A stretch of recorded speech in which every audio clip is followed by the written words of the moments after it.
Hello and welcome to the Knees Up Mother Brown West Ham podcast. I mean, joining us this week, we've had a few special episodes this year, but it doesn't get much bigger than this. I mean, we've got two guys who really made you proud to be a West Ham fan again. Firstly, 162 appearances, 55 goals, Marlon Harewood, James. There he is in front of us. Actually, it's here. like Christmas. It's here. Almost Christmas. Marlon Harewood and 56 appearances, 19 goals, Dean Ashton. Boys, welcome. Thank you. Hello. Genuinely, as fans, we just had that moment where we've been really excited about this. And we had that moment where we just stood next to him and go, "That's Dean Ashton." They stood here in front of I'm us. too old to be like that. When was the last time you two saw each other? Wow. Oh, God. Probably almost when I left, wasn't it? I was about to say the same. I know you left When before, I left. didn't you? Yeah. Well, I left to Villa, yeah. Yeah, 07. Yeah, 07. Just after a day at Old Trafford. Yes. Yeah. I mean, what times? I mean, such good times. From where we start, so go to the very beginning. It's 25th of November 2003. Westlife are number one with their cover of Mandy. I mean, they were good times. I mean, Marlon, Westlife at the time, a real struggle for them, wasn't it? Very big struggle. Not for me, though. So West Ham are in the Championship, and I mean, it's bad times. We've been relegated, and I mean, we're so down on ourselves. And then you've got 12 goals at Forest that season. Alan Pardew rings you up. How does this story of your two time at West Ham, how does it begin with that phone call, Alan Pardew? It's a bit surreal, really, when he phoned me up, because obviously I was a youngster at Forest from 13, and I just went through the ranks and then carried on playing there. And I think it was Harty at the time. Paul Hart was our manager, and I was up front with David Johnson, and we was doing well because we probably scored about 50 goals between us that year. And then I got the phone call from Pards, and that was it, really. After you get a phone call like that, you don't really turn things like that. And you can understand how nowadays when players get that phone call from teams when they're high up and what their history and stuff, you don't really turn them things down. So that was my situation when I spoke to Pard and what he was all about. And did you find out from your agent first, or does he call out of the blue? No, obviously, I found out from your agent first that Alan Pardew was going to give you a ring because he's been allowed to talk to you and stuff like that, and then just got from there and carried on. And how did he sell West Ham to you? I didn't think he needed to. Because once he said, obviously West Ham, I'm the manager of West Ham now, I'm looking to do big things here, and I want you to be a massive part of that. And then when he said that, that's just, for a footballer, you're just amazed that he wants you to go and be part of that story that he wants to happen at West Ham. But what did you know of West Ham at the time? And I mean, what didn't you know, like Bobby Moore and then the fans and stuff like that? I mean, for you, was it a big club? Massive club. It's just big. You've got loads of players that have been through there, like the Joe Coles now, Frank Lampards, Rio. There was loads. Julian Dix. Like when you speak of them people, but my time when I was growing up, there were big people that used to be talked about loads. And obviously coming from London, you hear about West Ham and Spurs and Chelsea. That West Ham was a team that everyone wanted to beat, and West Ham was a team's rivalry. London, it was crazy. So to be part of that now and talking about it is amazing. And Dean, 3 years, 3 months later, Arctic Monkeys When the Sun Goes Down. That's a bit better. Slightly cooler. Slightly. I mean, similar to Marlon, you were just been relegated with Norwich the previous year, and there was loads of Premier League clubs sniffing around you. Wigan, Charlton, City, a few that were rumoured. Again, big clubs.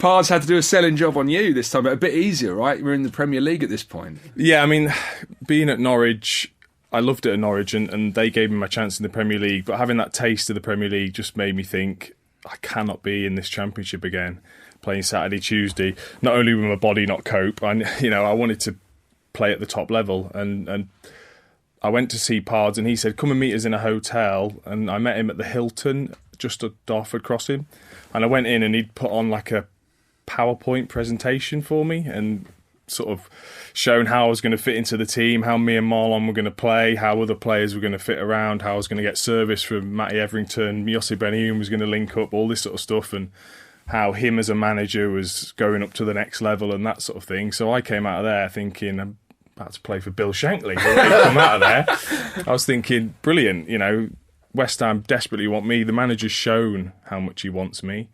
It was a no-brainer once I'd come out of there. I thought for a minute you were going to say, Pod, you put on a buffet for me. That's the first one. Banquet. Edgar Magnuson, that's what we spoke with Dewey Walker last week in his buffet, in his penthouse buffets. I like actually listening to, when you hear about Pards, like him talking about himself and how he's progressing as a manager. That's quite a good selling point, is it? Because we'll grow together. That's a good thing to kind of be part of. I guess. He didn't lack in confidence, did he? No, he didn't. That's one thing he didn't lack. Doesn't. No.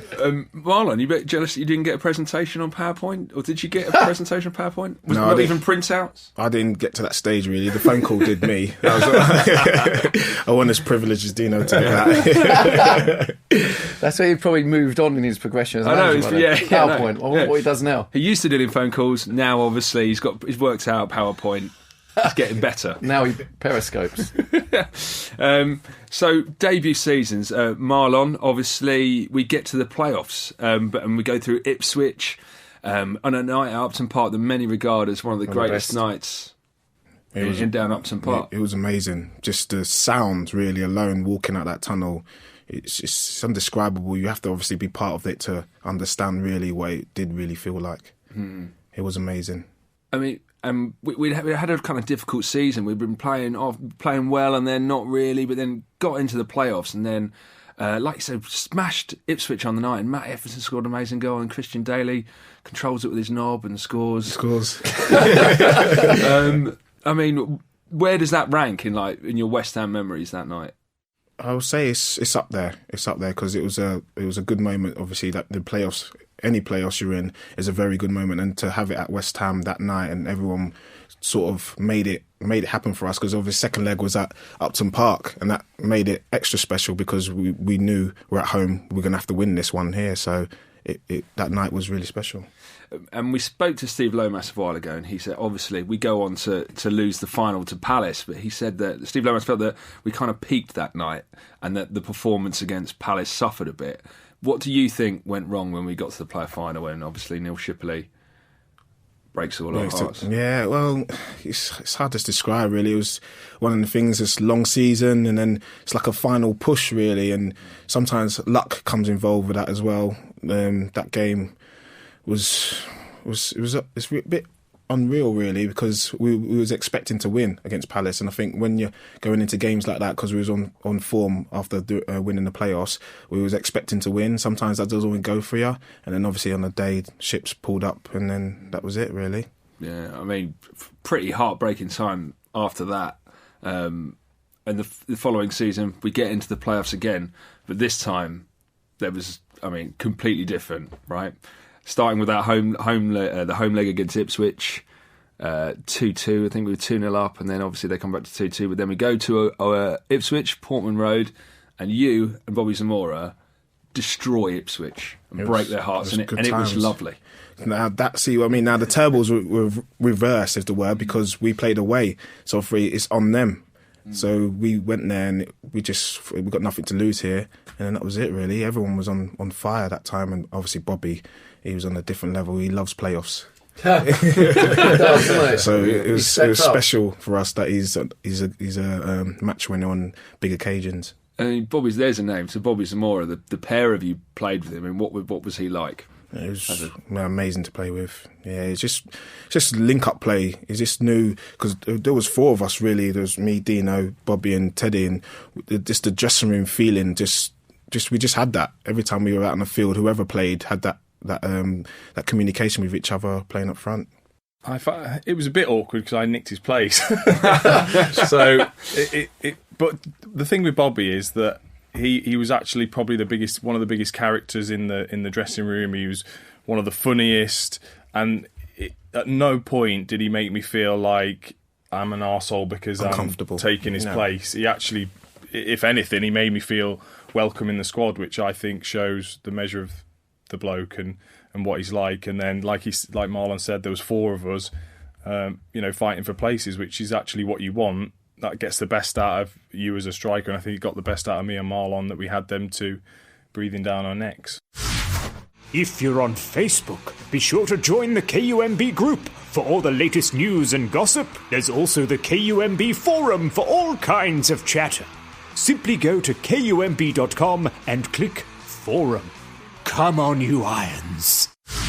Marlon, when you come at the club when we're kind of on our arse, essentially, like in the Championship, and then obviously you're a big part of the reason we get promoted, and then we start bringing in new players like Dean. I mean, how was it for you, like seeing West Ham grow, and then suddenly we're getting more and more, competition essentially for the striking places?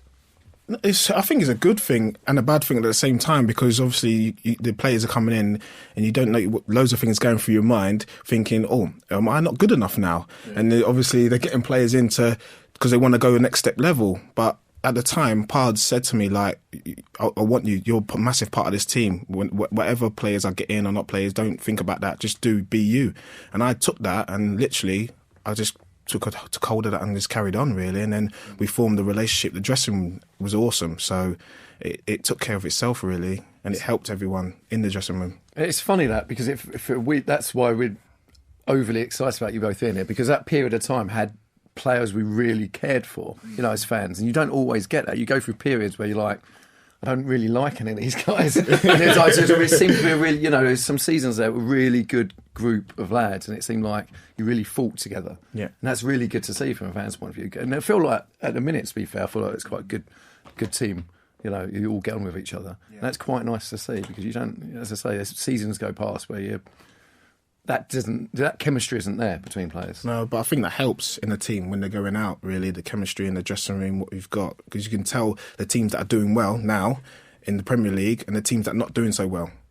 It shows. Look at Leicester. Obviously, their team bonding is massive, because I know a few of the players, and they've got a good dressing room, and that shows on the pitch. Jamie Vardy's having a party. Yeah. So, good dressing rooms. 2005-2006 season, Dino, which is obviously the year you signed for West Ham. What is the atmosphere like in that team? Because it seemed, from the way we were playing and the results and the way that we celebrated goals, that everyone genuinely seemed to get on, and it was such a relief about the place that we were back in the Premiership. Is that what it felt like? Yeah, definitely. I mean, when I came in, obviously halfway through the season, and the team were flying. They were doing great in the Premier League, and I'd not been into a dressing room like that before. When I went to Norwich, obviously it felt good because we were in the Premier League, but they were struggling at the bottom of the league.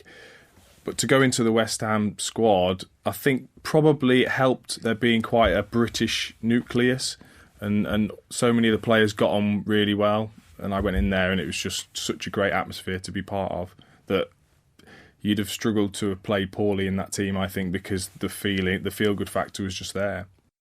Did it change over the summer, Marlon? Like from beating Preston, getting into the Premier League, what was there just an incredible buzz about the place? Yeah, big time. Of course, obviously getting into the Premier League if no one gets a buzz over that, then they shouldn't be playing football. So it was an amazing situation. The lads couldn't wait to come back to start working, and then from there, the dressing room just relight again, and then we just carried on from there. And I think we started that season incredible form, but a lot of people had written us off. We'd crept into the playoff essentially and won 1-0 in the final. But amazing start.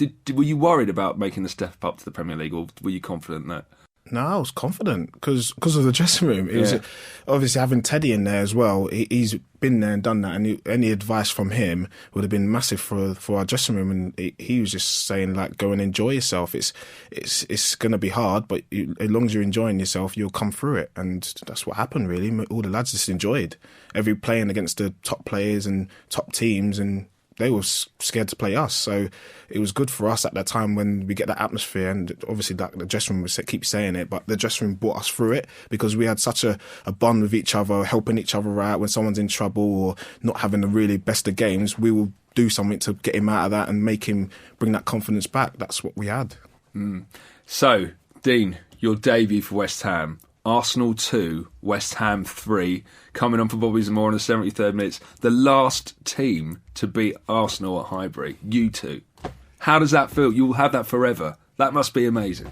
I didn't do anything in that game. I promise you. It came on in 73 minutes, changed it. Exactly. But actually, because I'd signed the week before, the midweek or weekend before, when they played Fulham at home, and I sat in the stand, and they were unbelievable. I think Anton scored an unbelievable volley.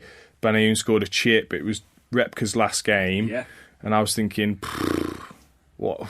There's some standard here that I've got to live up to. And then I sat through that game as well at Arsenal. I'm thinking, I'm going to struggle to get in the team at this rate. But then, to get on at Highbury was special, very special. Okay, just before we move on, so Repka, I've got to ask this question. So he was pretty much in tears when he went off in that last match. I remember. What was he like in the dressing room? Amazing, Thomas. I loved him. He's just the coolest guy. Obviously, being foreign, it's always hard, the language barrier and stuff like that. But that's what I'm saying. The dressing room, you didn't have any bad characters or anything. You just had to join in. And the banter was flying, and Thomas was just amazing. Lovely guy. Got so much time for him. I heard a story that he drove a Lamborghini and he'd park up in the car park, the doors would open and just a cloud of smoke would come out because he'd had 20 cigarettes on the way. I will have to say that. Or we get in trouble. I can imagine him marching in here now as I say that. Get in trouble. Just through the window. I mean, did Thomas Repka have the odd cigarette? I mean, I don't know. Are you saying? I'll leave that one to you. He walked out the door and I walked in. That was the game he left, I think, Fulham, and I didn't see him. I never actually spoke to him. So because Bilic used to, didn't he? Yeah.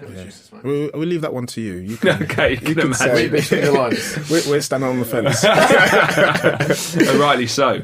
That game against Arsenal at Highbury, obviously, I mean, was that the first time you two played together, or had you had any experience of playing together before that night? Just training, really. Of course, because Dino just came in that time, and obviously Bobby was phenomenal that night, and through training he was, because Sol Campbell had to come off at half time. Yeah. Get a cab home. He bullied him, absolutely bullied him, and I think that made everyone want to. That's what I said. Like the dressing room, once one player was on it, everyone was on it.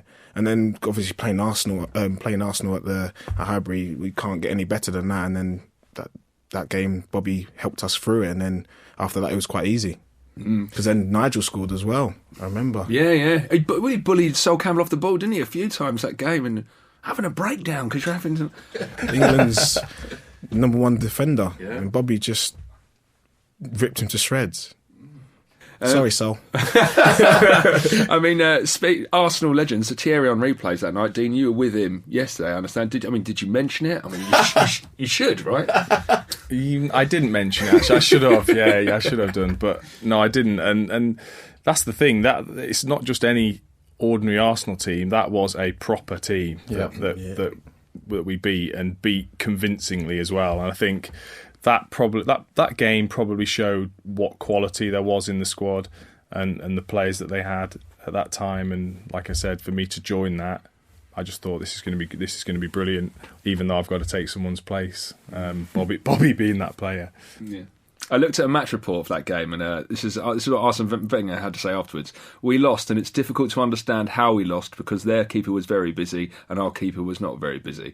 Having watched the highlights, I don't know what game he's watching there. Arsene Wenger, is he a sore loser? I mean, is it nice to get one over him?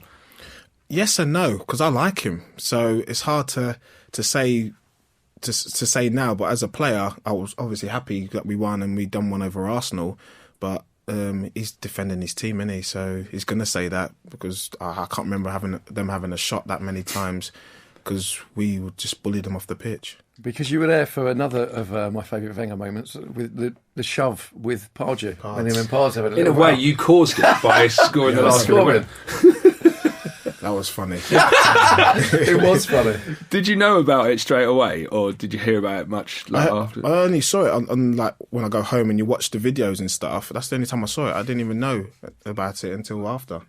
Because I was too busy thinking about the lads winning the game, because I think I came on the sub the last few minutes and the lads was buzzing about the game, obviously playing Arsenal and London and rivalries and stuff, and then to get the winner for them, I was just more worried about all the lads really than what's going on the touchline. Speaking of lads, so obviously you play with a bunch of characters that West Ham fans really interested in. Firstly, Marlon, you signed at roughly the same time as Nigel Reo-Coker. And West Ham fans have a difficult, complex relationship with that man. Mm-hmm. What was he like in the dressing room? He was awesome. Yeah? Yeah.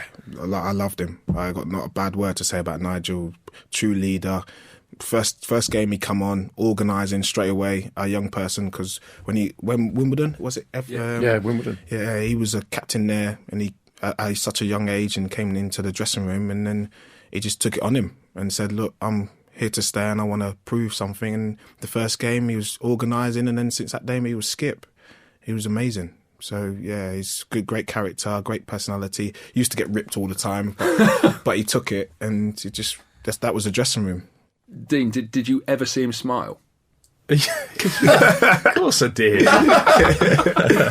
No, Nige was a proper character, like Marlon said. Again, super confident, a bit like Anton as well. That kind of young confidence, knows he's good.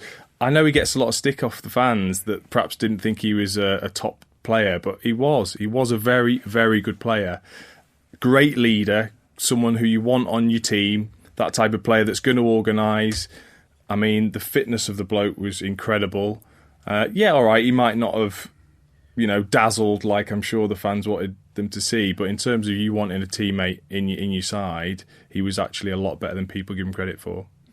I guess the difficult thing about West Ham is that the fans are very quick to kind of get on a player if they don't think you're having a good time. And I think, when Nigel held his hand, cupped his ear to the crowd and stuff like that. I mean, do you think West Ham are a more difficult club than most to play for in terms of the fans and the fans getting on your back? No, it's football. You get that everywhere. So it comes with football. So it's not, and reaction from players, because obviously you're playing at the top of your level, and that's a reaction that fans want. So it's all a how do I say it, industry that everyone's doing, and when you're getting on your back and then you go and score a goal, you're gonna put your hands to your ears, what you're saying, and it's good banter for the players that are playing and good banter for the fans. They come to watch entertainment, and that's entertainment.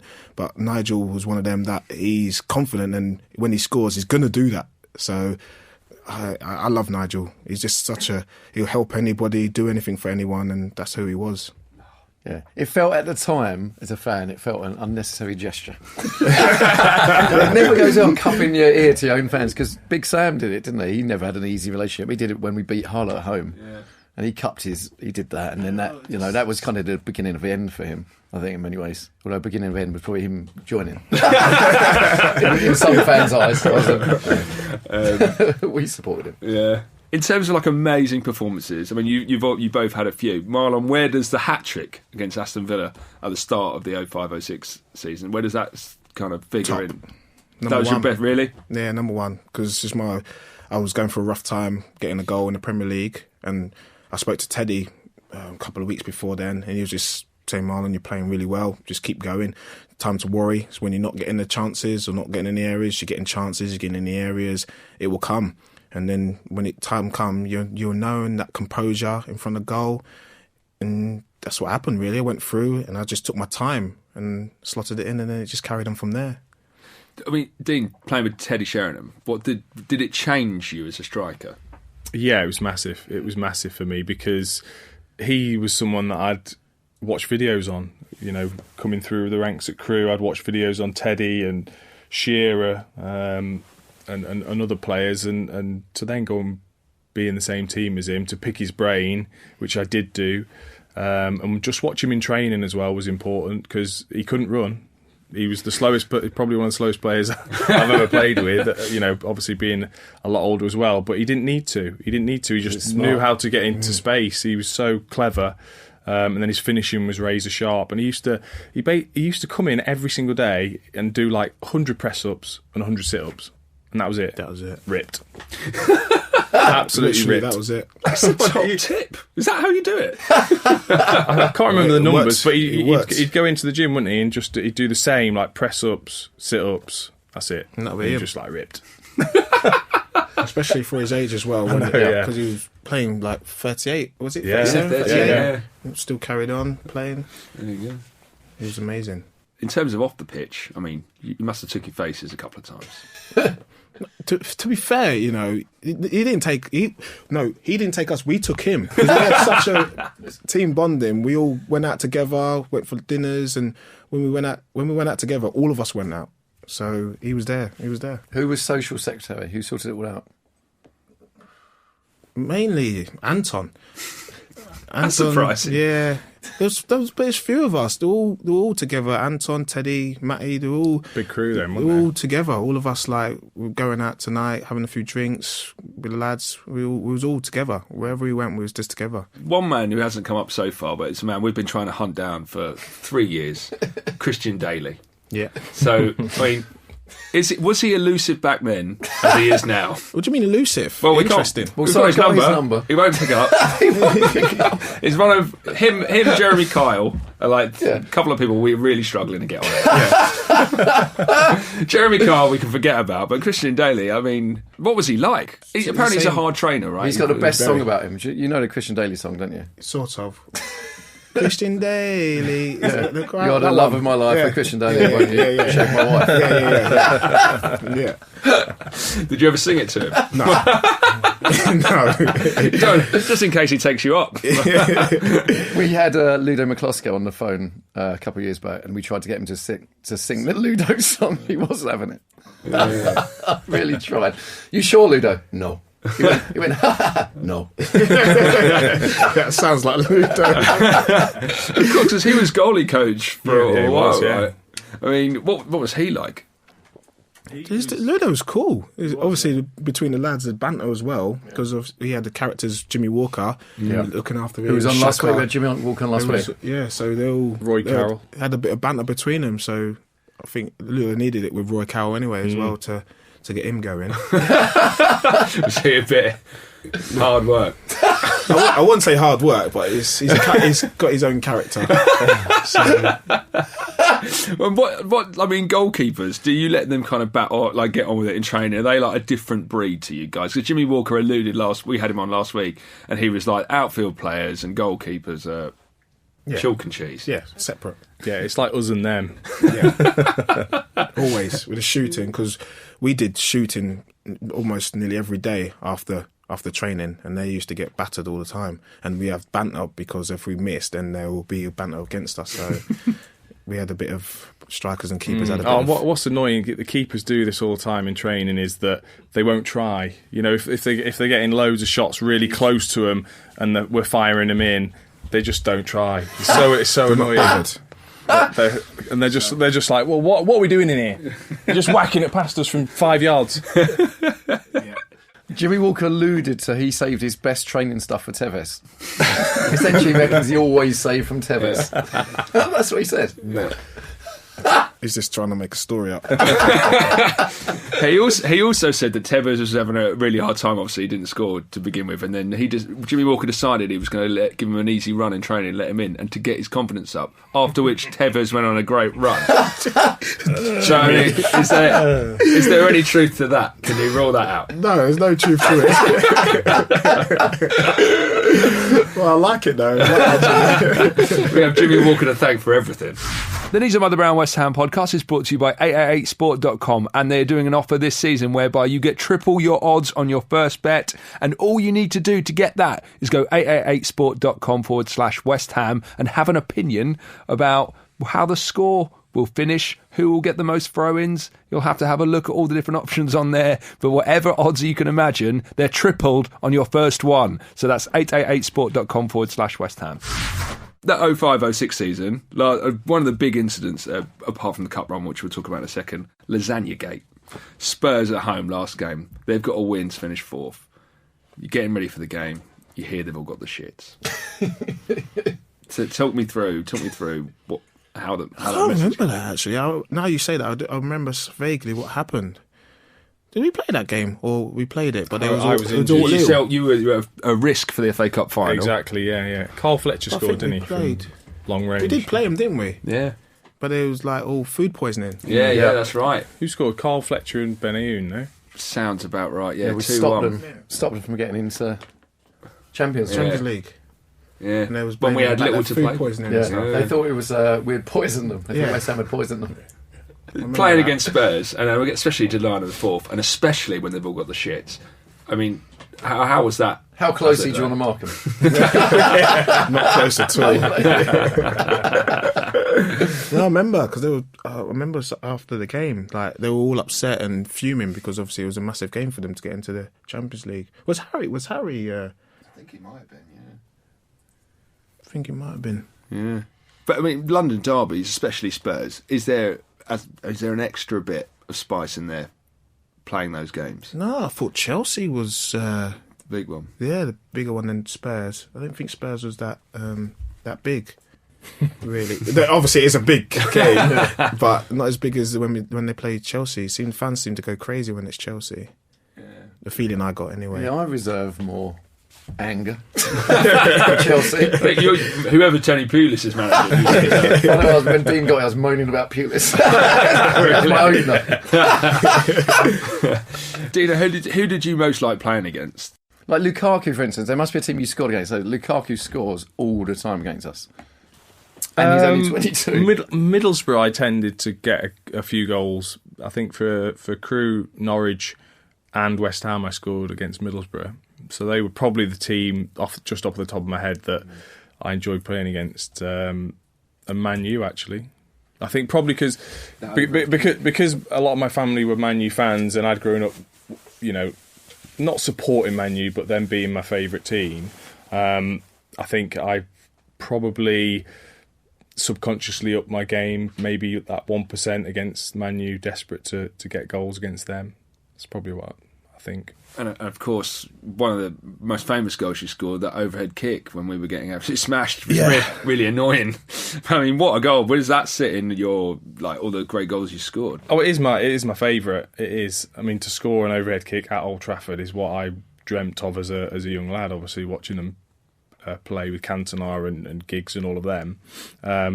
But I actually tweaked my groin at the time. Plus we were 3-0 down, so I couldn't celebrate. But Cheers. But it was nice actually, because you can see it when I do that. You can see the fans behind the goal, and the Man U fans actually applauding that, which I think is rare. They were 3-0 up at the time, so they can. It's a bit easier. But no, that was special, very very special. In terms of special moments now, 05-06, let's talk about the cup run. I mean, probably the thing you two are most famous for. And it began in the third round for West Ham against Norwich. And looking at the match report, Dean, allegedly you were injured. Now, we're looking for a scoop here. Were you actually injured for that, or did they rest you because it was on the cards? No, I was definitely injured because I didn't actually know West Ham were properly interested. There was a few teams that were sort of rumoured, but my agent actually hadn't had any proper contact from West Ham, so I would have played in that match if I was fit. But it does look terrible. It's interesting that PowerPoint presentation was just a twinkle in Pardew's eye. Hadn't firmed it up. No, it was clever. It's clever, yeah. It was clever. So don't play. A big West Ham legend is playing for Norwich that day, Rob Green. Obviously, you both spent a bit of time with him. Rob Green, as a man, what was he like?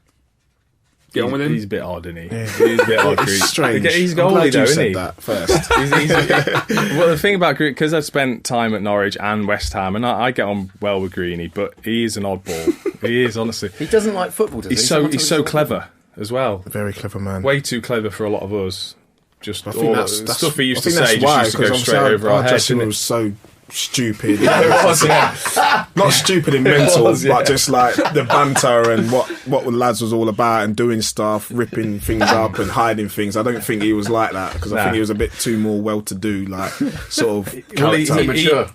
He would openly try and be everything that a footballer's not meant to be. So the stereotypical footballer, he hated that idea. So he tried to be the opposite. Exactly, yeah. So that's the right thing to say, to be fair. He'd come out once in a nightclub. I looked over and he's dancing with a rain mac on his head. He's just like he's just a bit weird. He was strange. But I got on well with him. When you say weird, he was literally doing strange stuff. Yeah, he just do the opposite, because I just think he didn't want to be that person. He hated the stereotypical footballer. Yeah. Did he? Yeah. On the team bus, what's he reading? Is he reading? He's reading, but I can't even remember what he was reading. Oh, it was something strange. No doubt. He was a clever bloke. Very clever bloke. His mates were like Jerry Barton now, isn't he? I've seen the pair of them at a gig. Have you? Yeah, him and Jerry Barton, intelligentsia. Joey intending to be smart bastard. It's Rob Green probably tweeting for him. So anyway, we beat Norwich 2-1. Next round, Blackburn at home. We win 4-2. In the team that day, another man, and in the team for Blackburn, another man who we found out last week was the centre point of the reason we stayed up the following season, Lucas Neal. Who apparently, like, this is a bit of a shock, and the forums have become, everyone's been talking about this since Jimmy Walker mentioned it. But Lucas Neal was apparently one of the most electric captains you could imagine, and really kind of pulled everyone together. Was that the case, or again, is this more Jimmy Walker lies? I mean, he's a massive character, but I think that there was already enough in the squad and the character and within the dressing room. We didn't just have one. Yeah, obviously you have a skipper that tries to organise everything. We didn't have one skipper. We had everyone that did that sort of situation to get everyone going out and eating, enjoying each other's companies and just having a dressing room.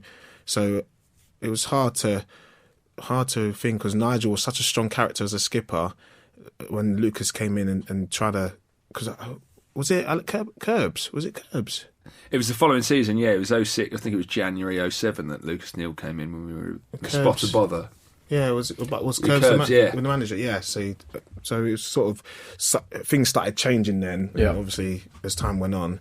But Lucas, he was a good skipper for the lads as well. He just sort things out and stuff. He was. He took on the role a lot, and I think he had more of a relationship with the manager. Yeah.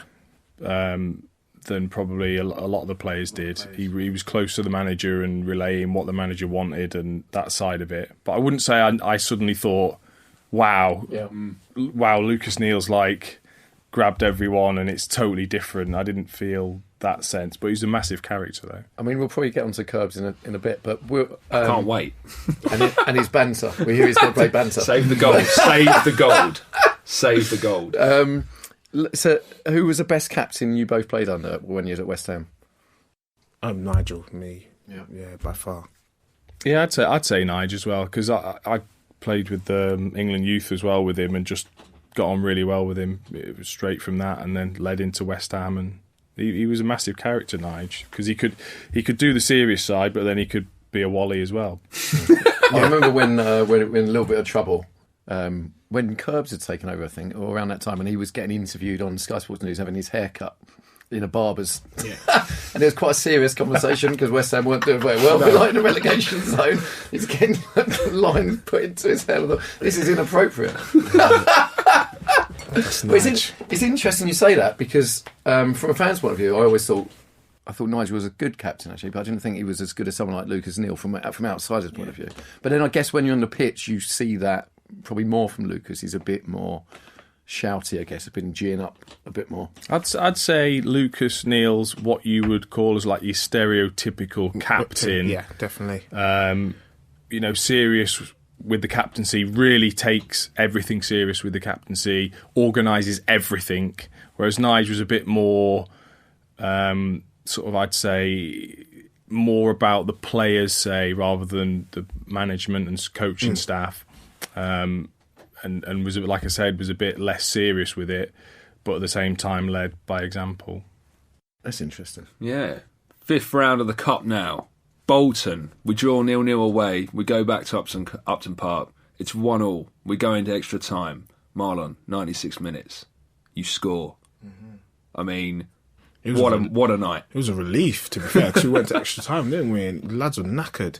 So it was strange, really, because we've played so many games, and at that time, lads, obviously the cup games, and we weren't really thinking about. I won't say we weren't thinking about it, but we weren't really thinking about the cup games because obviously we was league and Premier League. I just want to do well, and we was playing so well, winning games and doing well. And then obviously that game went to extra time, obviously a replay, and to get that goal, it was like a relief for the lads because in the dressing room we were all just sitting there, just like relaxing. We weren't like celebrating because the lads were so tired because there was so many games coming up, and obviously we had a game on Saturday again, and I think the lads was just relieved that we've got through that.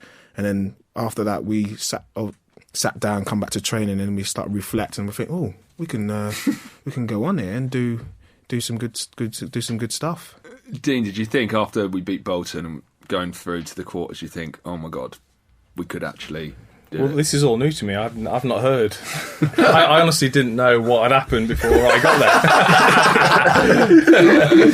So that's news to me about that we only just got through to the quarters. I sort of joined and then the quarters was there. Yeah, so I just came for the glory, just didn't bother with the early round. Came at the right time. I like the idea of it. We could fill Dino in on all of West Ham's history. So, we were first Thames Ironworks. But that night against Bolton in the replay, Kevin Nolan, Kevin Davies, Big Sam, I mean, relatively tough. I think there's a load of yellow cards that night. Did you not like Bolton playing with? It mustn't have been nice playing with those kind of characters and all their tricks. No, because they're good at it, and obviously Big Sam doing it for years, and they got successful out of it. And obviously coming to Upton Park and that game, I think we was a bit nervous about that game because they're coming to our place and we're gonna go through all that again. And obviously to get the winner for them was just a relief, really. In the 96th minute. 96th minute. Crazy scenes. We had a quote. I got a quote here from Alan Pardew. This is what he had to say after the game. Marlon Harewood's all-round display was terrific, although overall I didn't think we were our best tonight. And then this is what Big Sam had to say. When looking at the replay, Marlon Harewood is definitely offside before the ball is played down the line to him, and that is clear. Big Sam there. Yeah, but we weren't bothered about that. I love that. Well, we're going to take a little break right now, and then next week you're going to hear about the FA Cup semi-final, the FA Cup final, and of course the culmination of both Marlon and Dean's careers with West Ham and what they think about West Ham now and the Olympic Stadium. So a lot to get through. Hello and welcome to the Knees Up Other Brown West Ham podcast, part 2 of our interview with Marlon Harewood and Dean Ashton. A whole week has passed, lads. Can you believe it? We've been sat here patiently waiting to continue this interview. And now we're here. Starving. So last week we talked about the FA Cup run, and now we're at the quarter final. And we've got Man City away. And Dean Ashton, if I may say so, in terms of your West Ham career, probably one of the finest nights. 2-1 away. I mean, you were just on fire that night. Yeah, I think that was probably the game that gave me the most confidence, I think, in terms of, even though I'd moved to West Ham, I still felt like I wanted to prove myself, obviously. And if you're playing ahead of Bobby Zamora and Teddy, I felt that pressure to really perform and really show why I should be starting. I think I did it in that game, especially that first goal. And again, me and Marlon had a great game. I thought caused them plenty of problems, and I think we were good for the win in the end. I mean, Marlon winning that game full time. You're looking at a semi-final against Middlesbrough. What was that feeling like to come away from City having won? It was an amazing feeling. Obviously, Dino was on fire that day and pulled us through it, and in the dressing room, it's obviously being at Man City was a great achievement for us. We weren't even thinking about the obviously semi-final up for that, because we were just thinking, wow, we just beat Man City, the lads was on fire, just chilling really. And then obviously a couple of days go past and like, wow, we're in the semi-final. It's quite a big situation because it's so many years West Ham. 91, I think it is. It was crazy. Like they got to semi-final like that, and obviously the fans made it massive. And then after that, we just like everyone's just going crazy. When that time comes. Plus that weekend as well. I'm sure we were away, weren't we? And the draw was made, and we were all in the hotel. Yeah. Because it was Chelsea, Liverpool, us and Middlesbrough, and obviously when Chelsea and Liverpool got drawn together, we were delighted. Yeah. Who was the first one, the most optimistic out of you? There must be at some stage one of you says it out loud, we could win the FA Cup.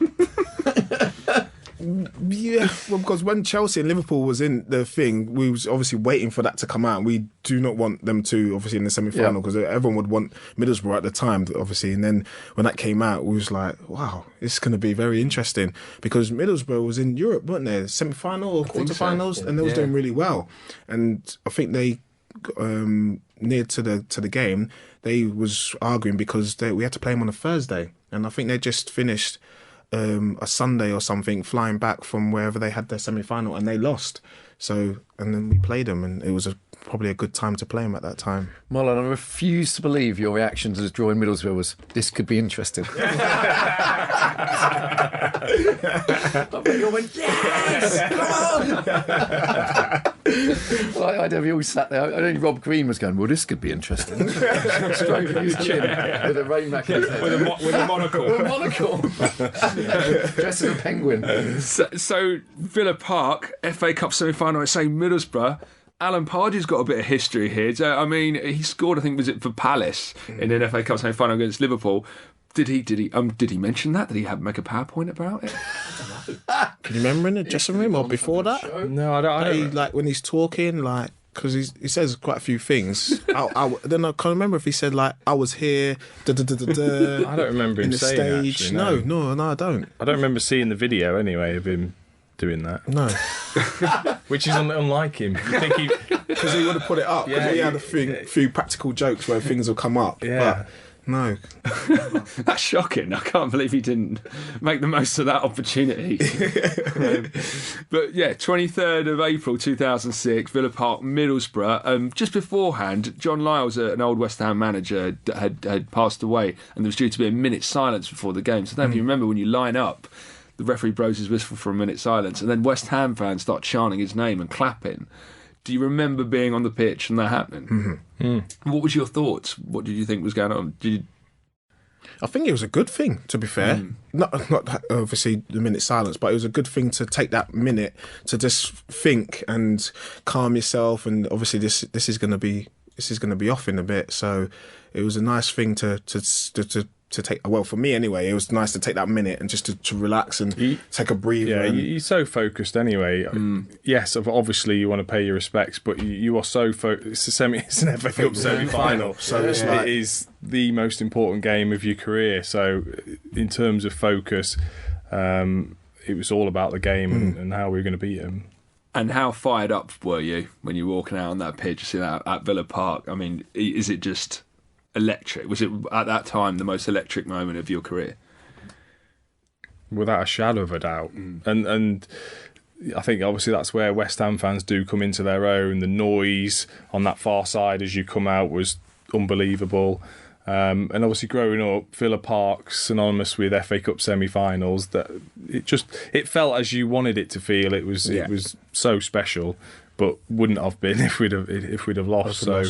To go on and do it was awesome. And I mean, pretty tense game. It was 0-0 up until, well, as we'll hear, the last 12 minutes. But what were your memories of the game up to that point? It was quite, because they were coming on top, to be fair. They had a few chances, made a few saves, and it was a bit strange, really, because we had a couple of Anton and a few of the, I think it was Ginge, was making a few long balls up to me and Dino, and we weren't getting onto him. But it was a situation where I think it fumbled out, and I can remember like it going back to Anton, and he was squaring up. And obviously this time I knew I had to be close to whoever he's going to go to, and then obviously Dino was there, and I think he's going to flick this on. So literally, I'm just thinking I've just got to anticipate that he's going to do it, and that was it really. The rest after that's history.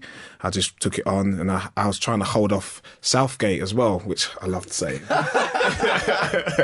And then I was on my left foot, and I just thought I'm going to have to put so much power into this and just make sure I connect, and just it went in the goal, and then just couldn't believe it. I was going crazy in my head. But the sound, I couldn't hear. When I went crazy, I couldn't hear the lads. All I heard was the fans, the roar, the floor shook. Of everyone going crazy, it was just erupting. It was an amazing feeling. You couldn't hear the lads anyway. Just heard the fans screaming, and just I can't even. I wish I can go back to that moment just to feel it again. Yeah, I bet. But it's indescribable. Just hearing about it. It's indescribable, really.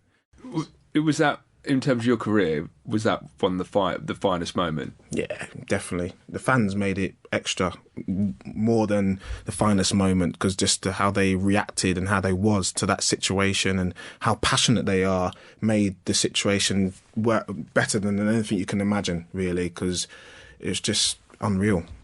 And how many times have you gone to watch it on YouTube? To be fair, I haven't watched it that many times. Probably over 100 times.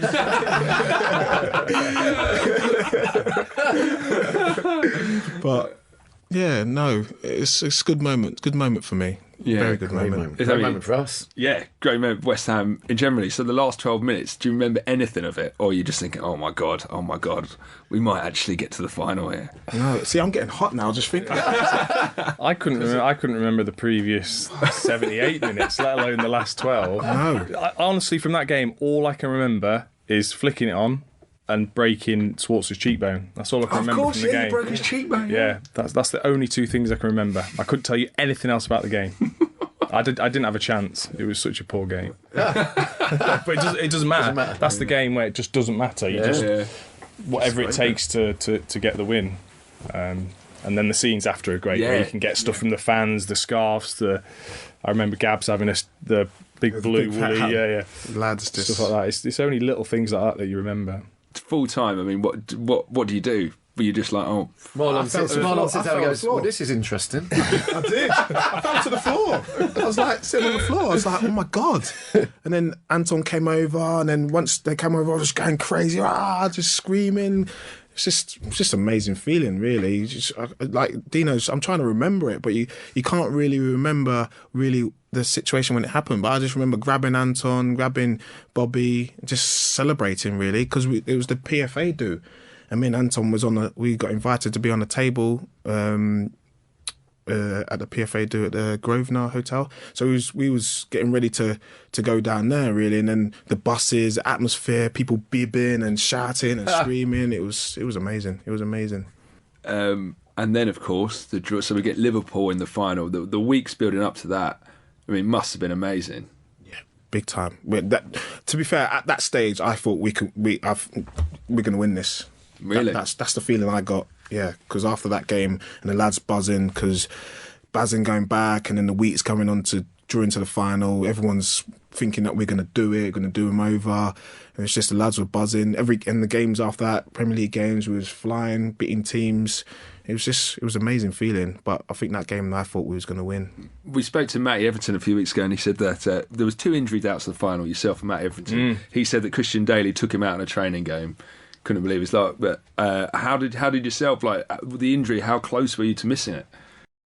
Well, I only trained on the Wednesday before the game.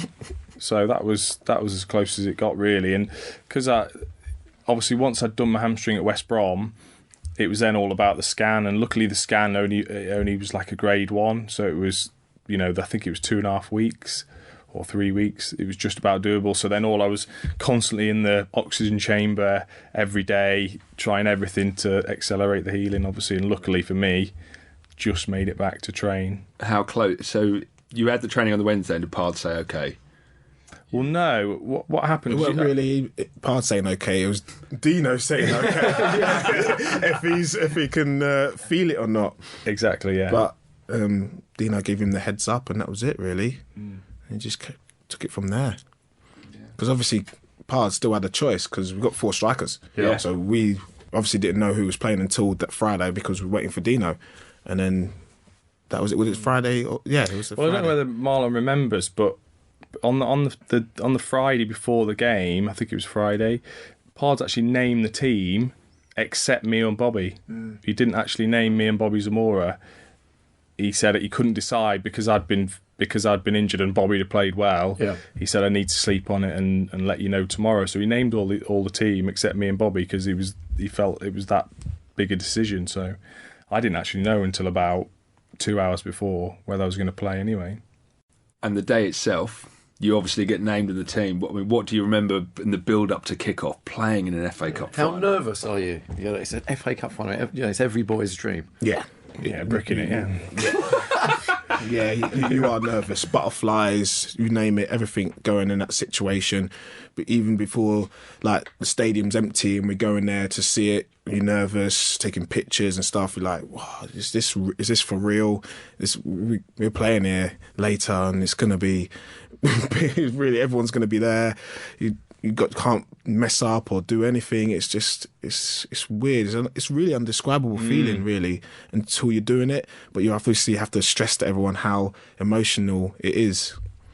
How was Nigel as a captain on the day? Was he settling your nerves? Yeah, he was amazing.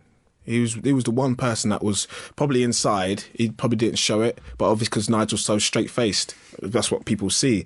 But he kept everyone going, talking, and he didn't look nervous at all. And I think that helped all the lads. Obviously, as a skipper, that's what I'm saying. He was amazing. He didn't show it, made everyone like, come on, keep going. Whatever need to be said, he said it. What was Pards' talk like? Was it emotive?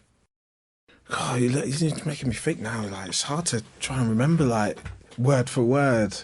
I heard at the playoff final he played a video of Any Given Sunday. Was it the Al Pacino speech at the end of Any Given Sunday, where he's like, "Don't take an inch, boys." Yeah. Did that jog any memories? That impression? We did play that.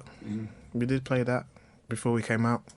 Did he reuse it for the FA Cup final, or did he look to maybe Scarface? Yeah, I don't remember. I don't remember that for the final. Definitely not. I remember for the semi-final. Schindler's List.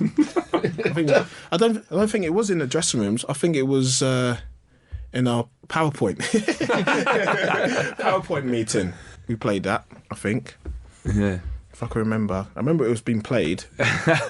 But I can't remember if it's in this. The thing is with Pards, he's so confident himself that he makes you feel confident as players. He was great with the players.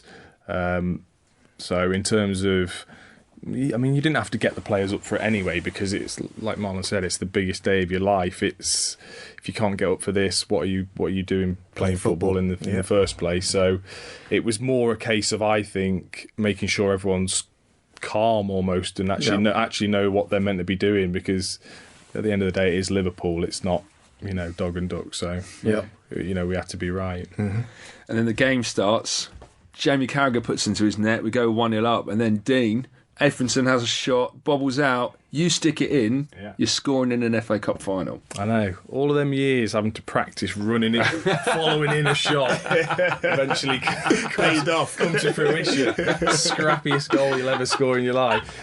Honestly, that feeling of scoring in the FA Cup final, just like Marlon said, that no noise, you can't hear anything, it's just mad. It's and it's relief. It's that, in a way, in a sort of selfish way, it's almost like I've done it. Like, I can relax. Everything else now is like a bonus. Yeah.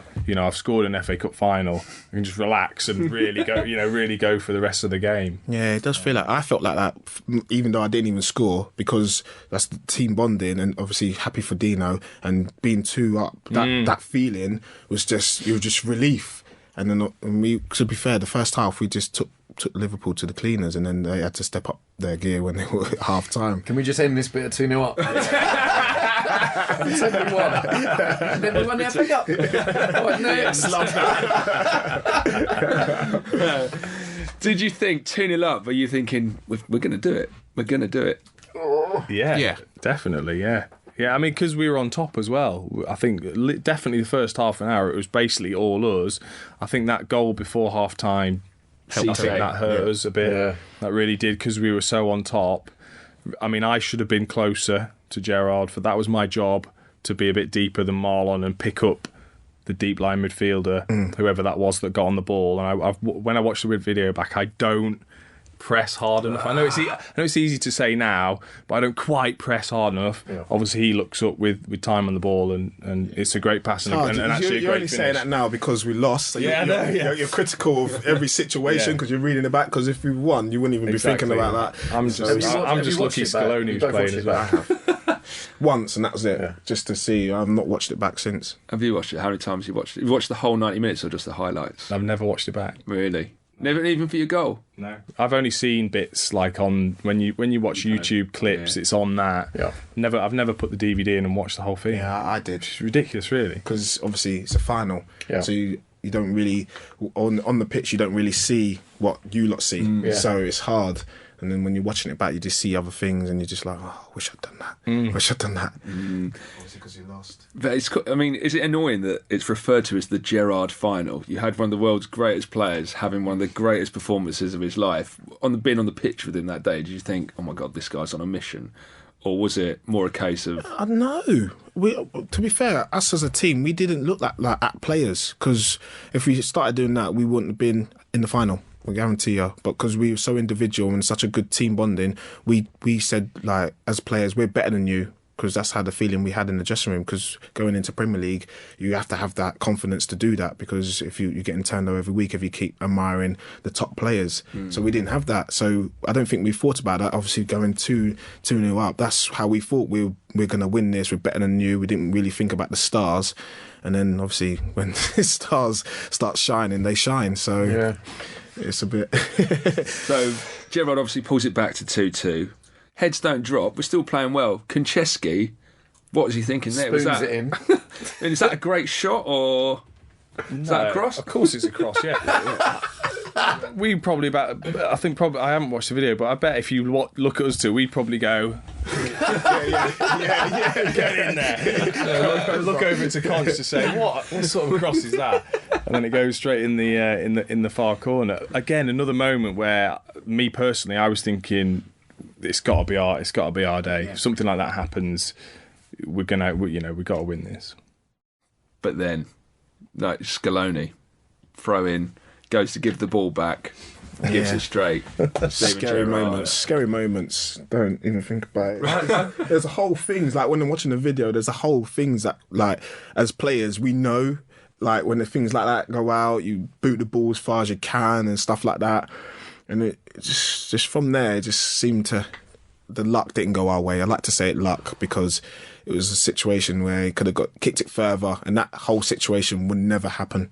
I know we're in injury time, but I mean, do you think about if we'd have just kicked it out again? That's what I mean. So much he could have done. We're all wincing. Kicked it further, but he actually kicked it to him. So it's this. That's the luck. That's all it's. I mean, he must have been gutted afterwards. Sorry? He must have. Scaloni must have been. Because we didn't really talk to each other. No. Because we were so. That was the first time in my West Ham career that the lads were so upset and down. All the characters. It was a big moment for the lads, and all the characters was upset, really upset, because we got so far, we did so much, and it was a blow. And it was a blow, because obviously going to penalties as well is probably even worse, because we still got a good chance of winning. But it was a blow. Dressing room was low after that. We had Matt Everton on about 3 weeks ago, and he said he was on the bench for James Collins, 88 minutes. Matt Everton turns to James Collins and says, think about the party we're going to have tonight.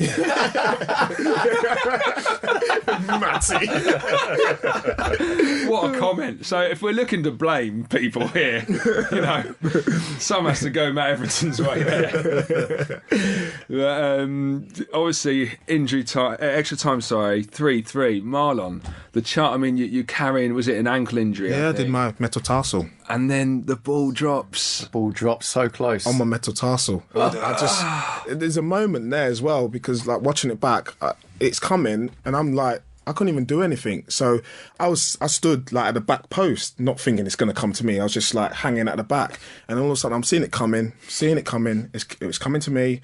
Please don't come to me. I just had to just swing my left foot, and because I couldn't even walk. So, and then I missed it. I can't really. When I look back at it, it's such a heartbreaking situation, because it last minute, and if I connected and it went in, then it's a different story, innit? But it just didn't happen. That luck just didn't work for me. How out of 100, fully fit, no metatarsal, how many times did you put that in? Oh, guaranteed I would have put that in. Oh. It's hard. Don't tell me that. I have to say that now.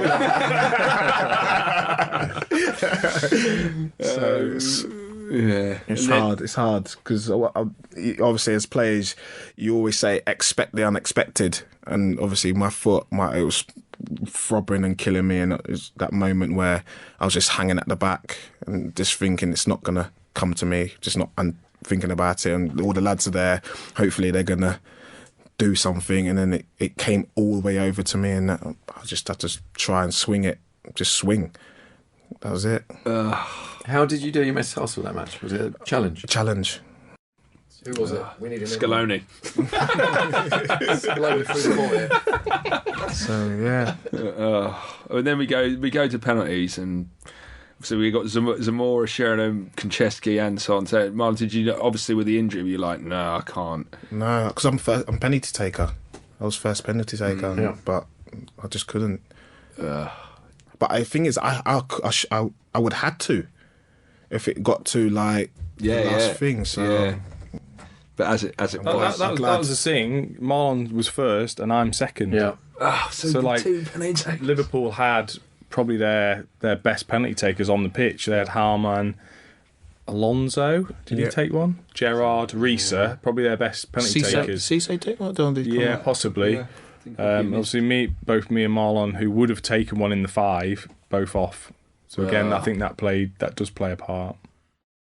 And then the dressing room after the game, what was it? I mean, crushed. I don't remember anyone speaking. No. Not one word. That's saying something, because our dressing room had a few talkers. Hard's just turned his PowerPoint off. You just heard that. Windows is shutting down. Marlon, I wondered what was worse, because obviously you had 3 years in a row at the Millennium Stadium. Was it worse losing to Palace, or was it worse losing against Liverpool in the final? At the final, definitely the final, because we worked so hard for that and come so far, and how the game went, and it's a big blow, because we did, well, obviously a few chances in the game to win it, and for our own mistakes we lost it, I'd say.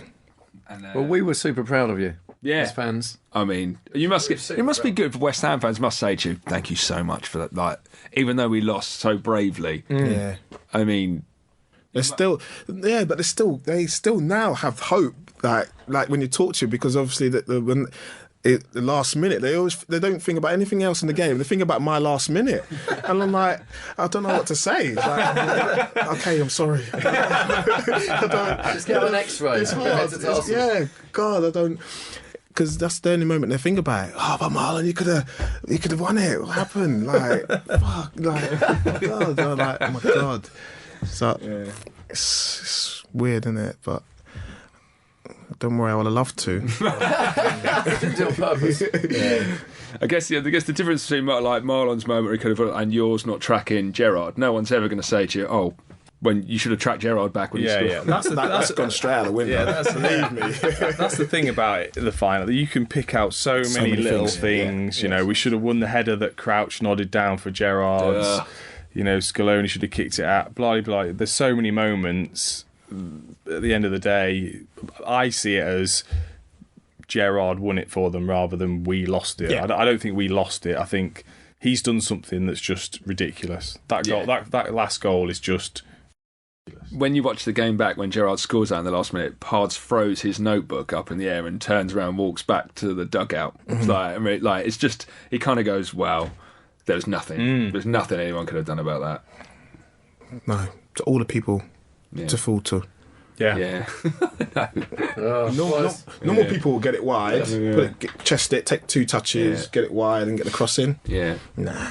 Well, let's move on. Yeah. Let's kill them. We won 2-0. Last thing we'll say about We won 2-0. I got my medal at home. Last thing we'll say about the final is Thomas Rep could go back into DeLorean. Run Gerrard over. Jimmy Walker said that he would have saved it, by the way. Of course he did. Of course he would. I don't think it'd be long enough to get to it. Shaka struggled himself reaching for it, so I don't think Jimmy would even get anywhere near it. Never mind.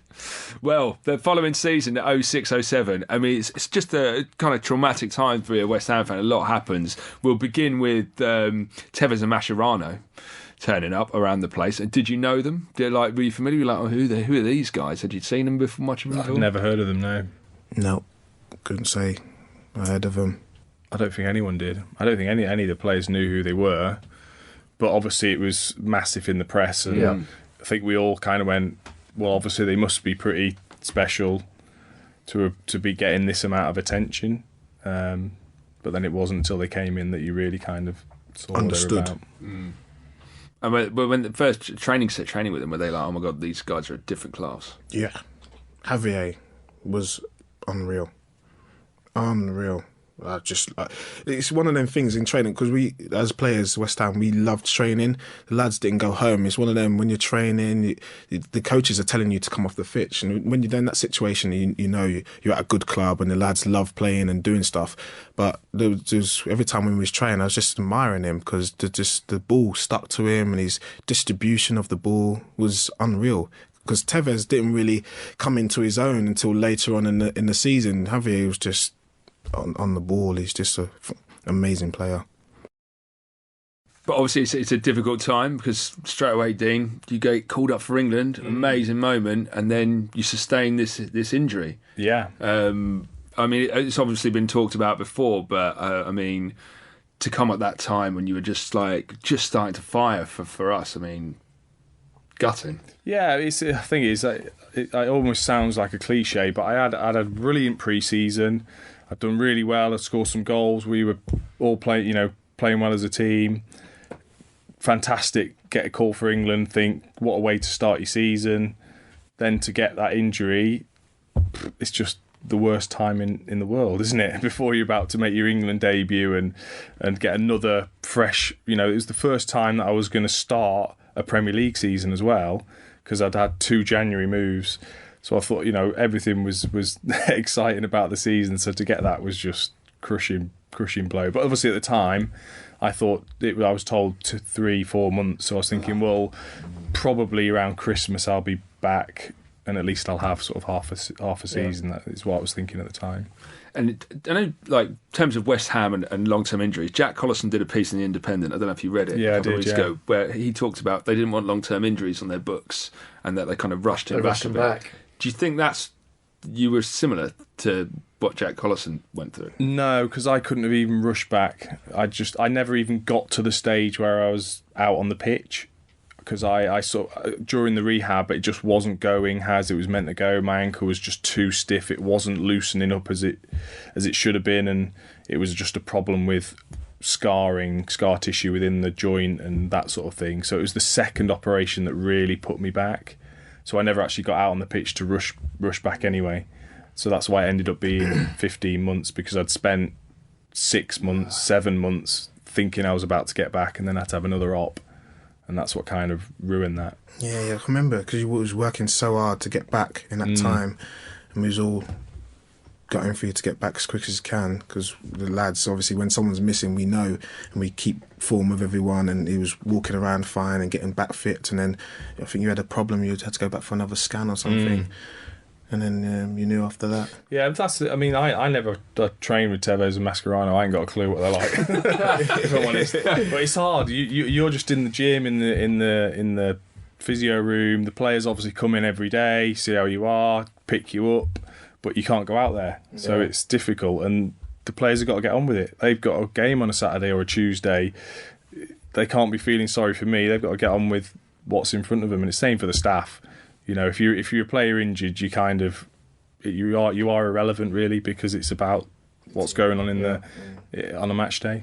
And do you kind of lose touch a bit with the squad? Are you trying to get fit on your own? You're in rehab, totally separate from the rest of the squad, essentially. Yeah, absolutely. Yeah, because obviously they're travelling, they're out training. Players generally don't want to come in the physio room, other than if it's for a massage. That's the only probably reason they would come in, or a quick strap in or whatever.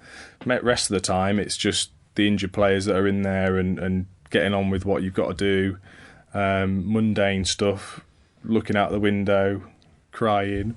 It must be really lonely. It must be really lonely in that. Well, you get the physios and the injured players get together, and like I said, the players come in and pick you up and that sort of thing, and you do just get on with it. That's the way it is. But it is, I mean, being injured is the hardest thing as a player. Yeah.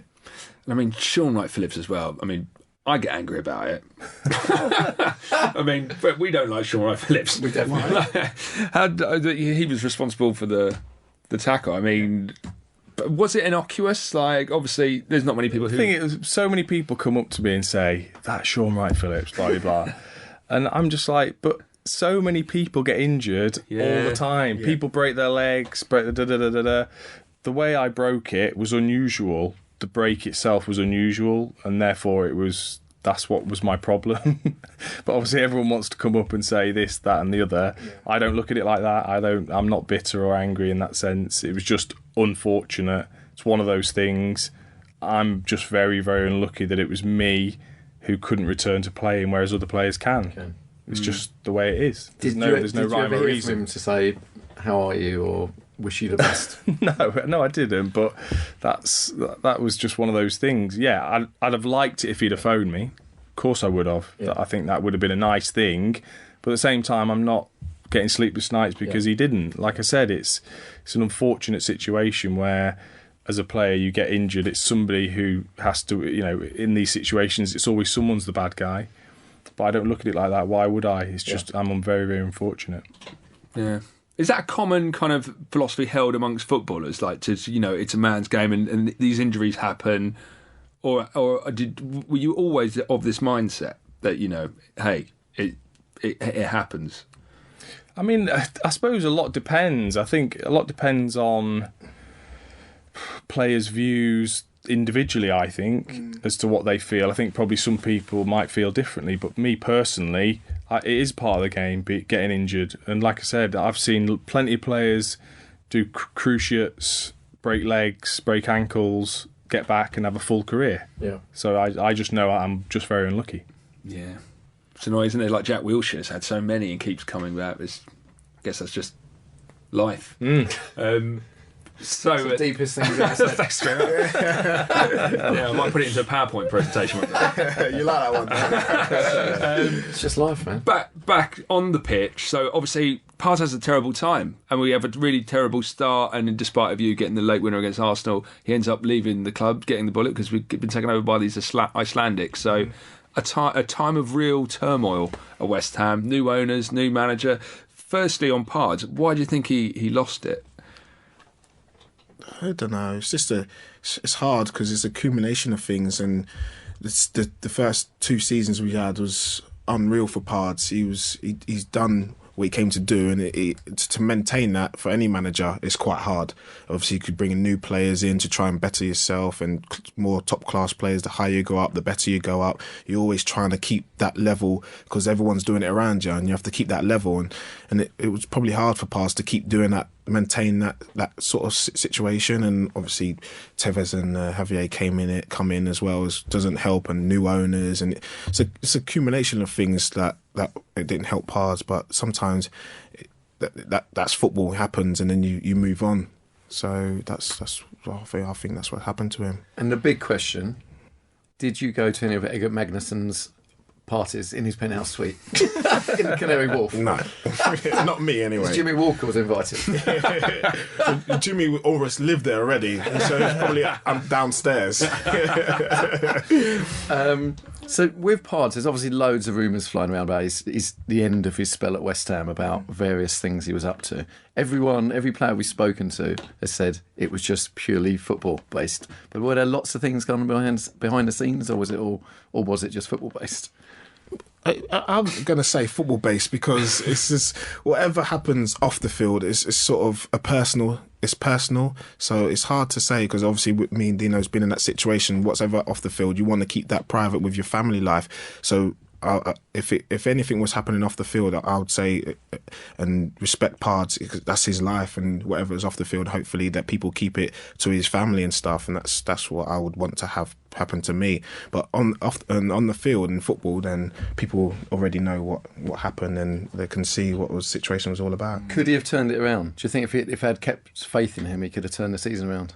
Yeah, I think he would. He would try. He would definitely give his 110% and try and turn it around because that's what he's all about, really. His confidence, and he'll try and give the lads confidence and try and pull it out.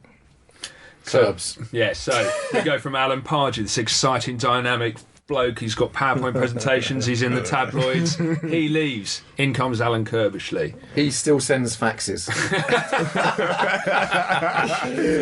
Old school, yeah. Alan Kirbishley. So let's just talk about his three. He's got 3 stock sayings, hasn't he? Wasn't there lots of bets about what his opener would be when he came into the room? He used to talk about the weather. One was the weather. One was the traffic being bad, and the other one was, "This is a nice building, isn't it?" Yeah. He was Paul Conchesti's favourite person. He was the thing is, like you say, you've gone from Pardew, who is almost one of the players because he gets on so well with everyone, and he's in with the banter of what the players are, and then you've got Curbs, who's the absolute opposite, who is not in with the players, not in with the banter, very much kept himself to himself, very much defensive minded, whereas Pards was all about attacking. This is how we're going to play. This is how we're going to attack teams. Curbs was like, this is how we're going to stop teams. Yeah. So it was such a reverse that I think the players found it hard, but like you say, he didn't quite have the banter anyway. That's interesting, isn't it? Like that mentality. I guess Bilic has got that versus Big Sam. Big Sam would be, here's how you defend against him, and then Bilic, I suspect, will be, here's how you attack against him. You never really think about it as black and white as that, I guess. In situations, though, because we was fighting for relegation, so I think he came in thinking, we need to stop that first, because it's conceding goals, and that's what we was working on, really. And so situations take care of itself. So that's what he was thinking about first. So the baby Bentley comment that you made, how did that go down? Not very well. Not in our dressing room anyway, because lads are just so chilled and look after each other. Obviously, you buy what you want and you're enjoying your life as a footballer. And then that didn't help his case of being a manager amongst the lads. Yeah. Who did you prefer, Pards or Curbs? Oh, Pards by a million miles. Do you need more time? The thing is, I've actually worked with Curbs since retiring in a TV environment. He's actually a lot different. He is a lot more outgoing, a lot more chatty than he ever was as a manager. So I wonder whether that was just his way, and he wanted to keep himself distant from the players. But he was just very defensive minded in terms of, Pards would do great shooting sessions, crossing, finishing. Curbs wouldn't do that. It was about, you running and your finishing would be like without any players there. You'd have to imagine that there's somebody there, and the thing is, it worked because defensively we were very good, but it wasn't as enjoyable as a player. So that end run, we were in big trouble, and then we go on and win an incredible run. I think 7 of our last 9, including that last day at Old Trafford, where we beat Man United. I mean, insane, right? And then I think there's one thing I wanted to point out in particular on this game. So 58th minute, we're 1-0 up. United bring on Scholes, Giggs, Ronaldo. 5 minutes later, Marlon, your number's up. What were you thinking watching these scenes unfold? Did you think, oh my God? To be fair, watching them come on as sub as a player, I was thinking, oh God, it's like, wow, you don't know what to do really. But it's just amazing that Tevez and the lads did well that day to cancel out, obviously, because they won the league, didn't they? Yeah, they won the league. So they rested all their players, and then for that to come the Champions League final a couple of weeks later. And it was Sheffield United and the rivals and stuff like that. So it was good for us to win that game. And that was the only thing that stuck in my mind, really, that Tevez did that, and we was just celebrating after that. And Dean, were you like, oh God, good, we're back in the Premier League, like I'll be fit next year, this is going to be... Yeah, I was like, my wages, stay. Because I imagine you all had it in your contract, right? Because West Ham, after they'd been in trouble, they'd had their fingers burnt giving everyone Premier League contracts. Yeah. So next time around, they must have been like, well, okay, anyone we sign now is going to have that Championship reduction. So, I mean, that, like you say, what a relief. No. Yes and no, but the thing is, I was just like, I'm so glad we've got Premier League football. When I come back from injury, I want to be playing still in the Premier League. I didn't want to be in the Championship, and I watched it at home. I wasn't there or anything like that, so obviously delighted watching that. Nerve-wracking, horrible to watch, but. And how long after the final whistle do you go on lastminute.com, you put in Dubai? There's an extra bit of budget there now.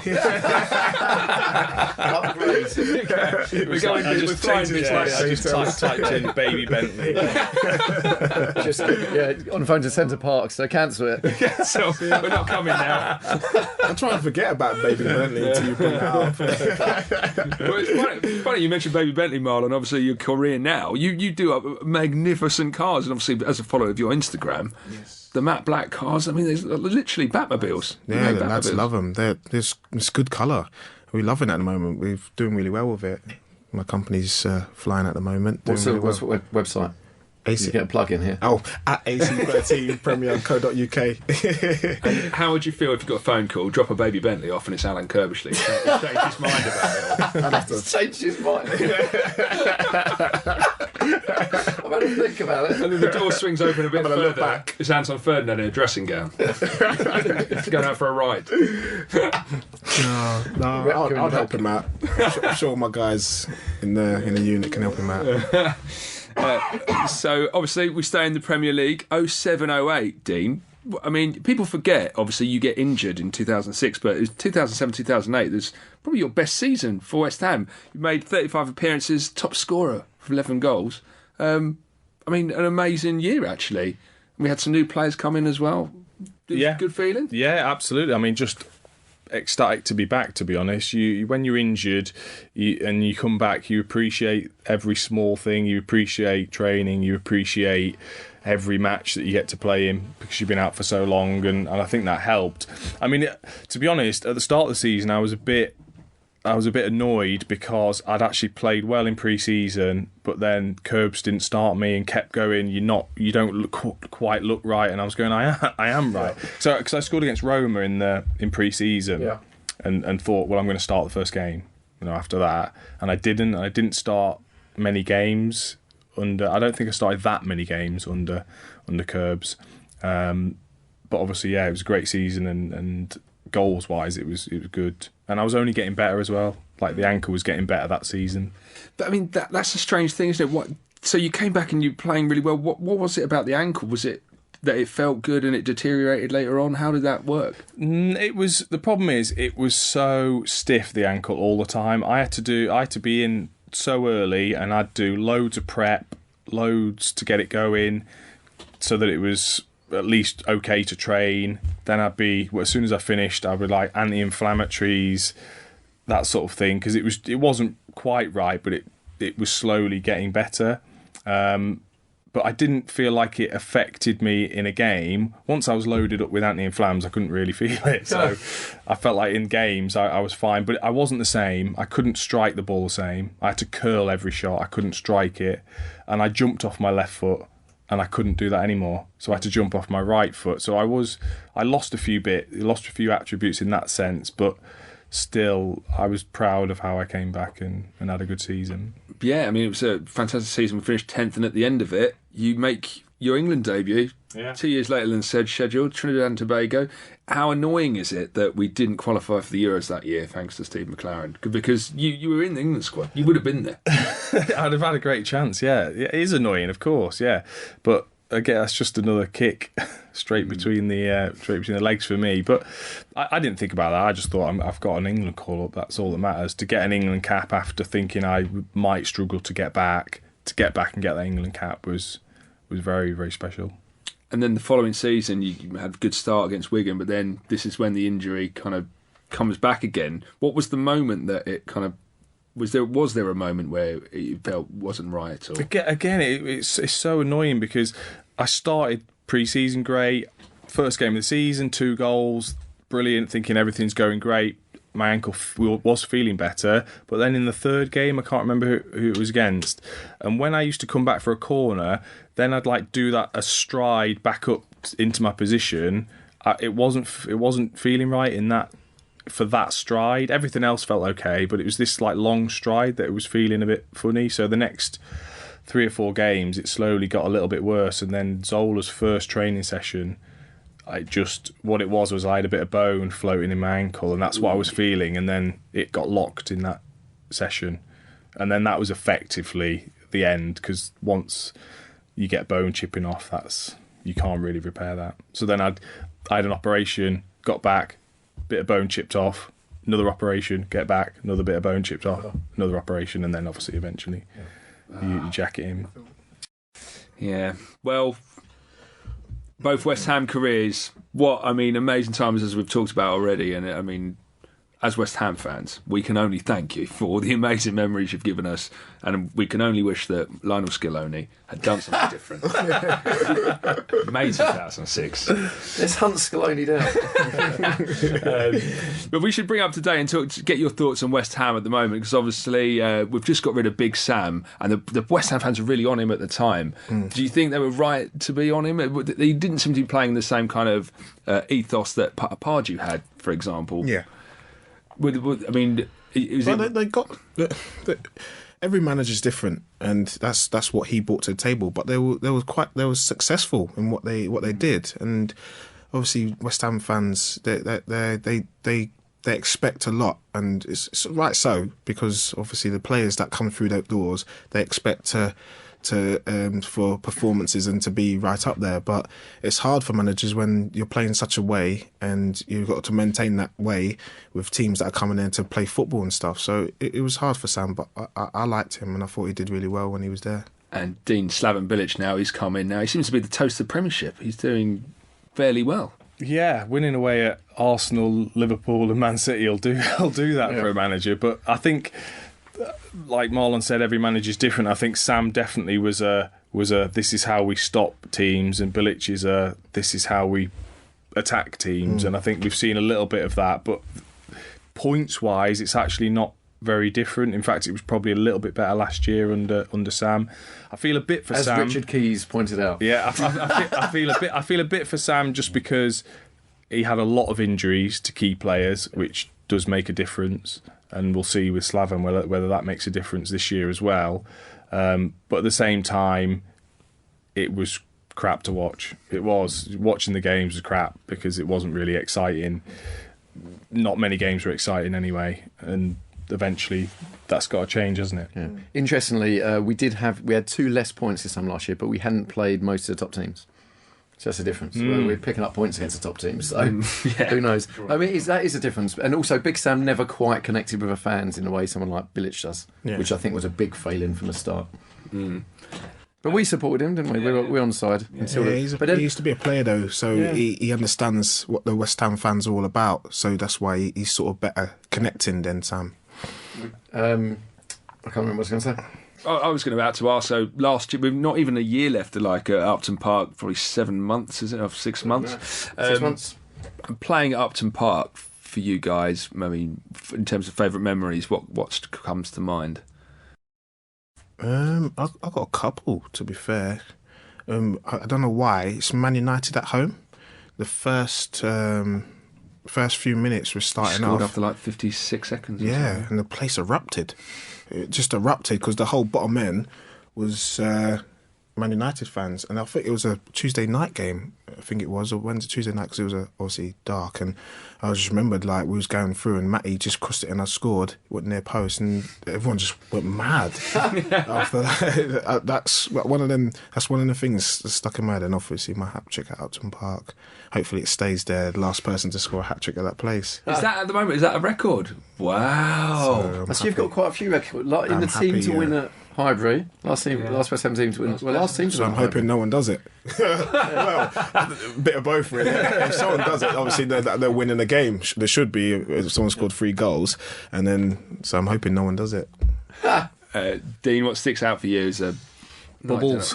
Yeah, Bubbles. Yeah, because I find myself singing that song still now. Just in my kitchen or whatever, suddenly you just start singing that song. It really does stick with you, you know. And you sort of think, especially when you come as an opposition player, and you think, "Oh, West Ham, bit scary, like fans hard as nails," and then these pretty little bubbles come out. But there's something very, very special about, you know, West Ham fans and that song, and also the history of the club. The biggest thing I found anyway is that, probably more so than the other clubs I was at, is that West Ham very much reiterate the history of the club, and it's all around the place, and you feel that responsibility of players that have played, obviously World Cup winners, Trevor Brooking. It makes you feel part of that, and I think that was definitely special for me, that you felt part of a club. And as well, anywhere you went, whether it was Scotland, Cornwall, West Ham fans everywhere. It's incredible. Like rats. And China had West Ham fans as well. Guangzhou, wasn't it? Didn't you play there? Yeah. So what happened there? Walking down the street? Just a fan. Just walking, because obviously China's import-export, and it's like where I was in Guangzhou, there was like a bag festival. There's millions of people just where they make the bags and stuff, and there was like a few London lads there, and they were all with the West Ham stuff. I was like, Marlon Harewood. Crazy. It must be so surreal seeing Marlon Harewood in China. It's crazy. They're literally West Ham fans everywhere. It's amazing. It must be great having played for West Ham and just going anywhere in the world. You must get it fairly often. Definitely, Yeah, definitely. Yeah, even the last holiday I went on, there was loads of West Ham fans there.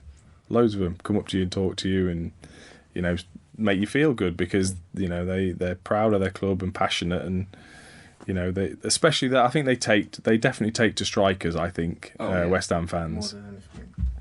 And that is also because you two are very fondly remembered, because it was great times at club, and you were two good characters in a team that we loved. So that's part of it as well. What's the number one thing fans say to you when they approach you? That's Marlon Harewood. Just that. Then obviously, you're right, mate, talking, yeah. So I love talking to West Ham fans. It's just good times, good memories for me. And they when you talk to them, it's all so passionate about their club, like Dino just said, and it comes through them, and it makes you want to talk to them even more. Yeah. It's like, sometimes, I don't know if any other players are different, but when they're talking, it's like, sometimes they think you want to leave, but I don't want to leave. I love talking to them, because they've got so much to say, and the opinions, and I love just talking back to them and showing them the respect that they due. Yeah, it's a great thing to carry forward for the rest of your life, isn't it? You've got those moments, and you've got that history, and you've got tens of thousands of people who are just delighted to see you. I feel so privileged. When you're walking down Guangzhou. Very, very privileged to play for West Ham. Just the history and everything like that, and what I've achieved in my career, I feel very privileged to be part of that. So, last question. We're moving to the Olympic Stadium next year. Where do you guys stand on that? Obviously, we're leaving the place where you guys became icons, really. Yeah, it'd be a sad day. Sad day for me as a person, and I think it'd be sad for a lot of fans and stuff, but it's on the plus side, it's going to be a very good experience for the fans to go to a stadium like that, really, and to play the season next year in the Premier League. Obviously, to see where they're going now, it's going to be good. Have you been to the Olympic Stadium, Dean? I haven't, no. I've obviously only seen the events there and that sort of thing. I mean, it looks magnificent, doesn't it? And I'm a bit bad because I'm not sentimental about anything. I think that Upton Park is fabulous, and I've loved playing there, and there's so many memories there, but I'm very much a person of, that's fantastic, but now we can go and make new memories and start something exciting over here. And I think to take the club forward, it is what the club needs. Do you get sentimental about that Coca-Cola Christmas advert? No, I'm just stone-hard. Excellent. All right, well, thank you very much, gentlemen. Marlon, you are on Instagram, you're on Twitter, and of course you've got AC13, the car business. Plug your website again. AC13premier.co.uk. And you're on Twitter at Mazes_9. Excellent.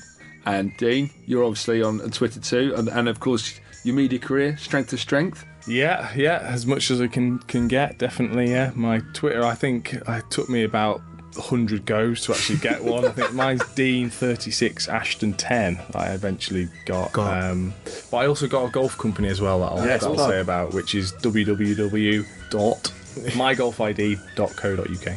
And what does that do? What do you sells an accessory for golf balls, marking. Yeah, good to know. Bit of fun that I like to do. I love my golf. Absolutely love my golf. How's it going, by the way, the golf? The golf's great, yeah. You got to have something to do when you retire, don't you? So golf's brilliant. Nice. All right then, gentlemen. Look, finally, thank you so much for the memories. So much. Pleasure. It's been a joy. And thank we you for haven't sharing. asked anyone's questions. Thank you. You're responsible for that. Well, we've got enough information out of them. Excellent. Well, we'll speak to you next week. In the meantime, come on, you Irons.